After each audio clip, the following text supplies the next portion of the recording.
Back in 1997, when I qualified as a financial advisor, the statistics showed that 1 in 4 people would be diagnosed with a critical illness during their lifetime.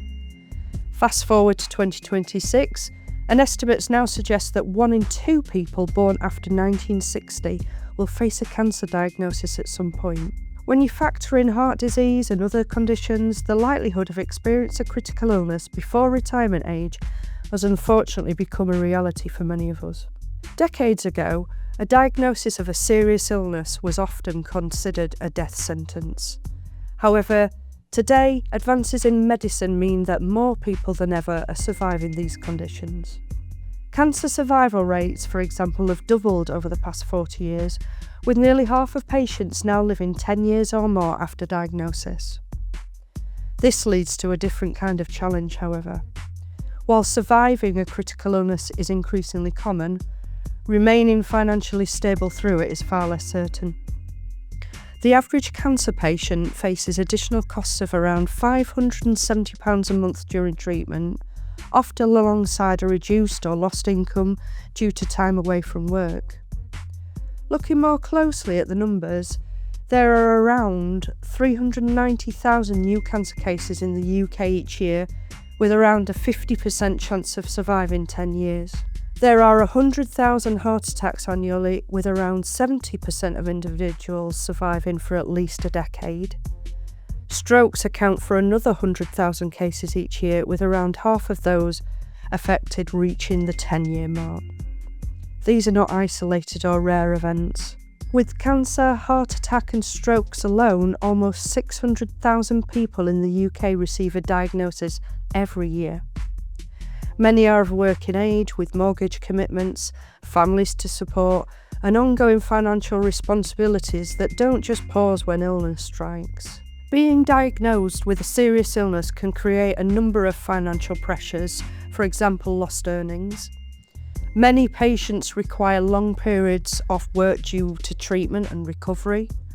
Even with employer sick pay, income can drop significantly. Treatment-related costs can also increase financial pressure. Travel to hospital appointments, parking, prescriptions, special dietary needs, home adaptations, and private treatments can all add up. Household costs are also likely to go up, what with increased heating bills during recovery at home, additional childcare costs if a parent is ill, amongst other everyday expenses. Lastly, the impact serious illness can have on your career. Some people cannot return to their previous role or may need to prematurely reduce their working hours, affecting lifetime earnings. Research consistently shows that financial hardship following a critical illness diagnosis is widespread. Many patients report that money worries are as stressful as the illness itself. Critical illness cover can help in a number of ways. Firstly, it pays a tax-free lump sum on diagnosis of a condition that's covered. Unlike income protection, which replaces your monthly income, the lump sum gives you flexibility to use the money where it is needed most. It can clear your mortgage so monthly payments are no longer a worry, fund private treatment to reduce waiting times, adapt your home if needed, cover ongoing bills while you focus on recovery, and take the financial pressure off you, your partner, and family. However, critical illness cover must be arranged before a diagnosis. Once you've been diagnosed with a condition, it cannot be covered retrospectively. Pre-existing conditions are typically excluded from new policies as well. Although you may think, I'm healthy, I don't need it, this really is the time to buy.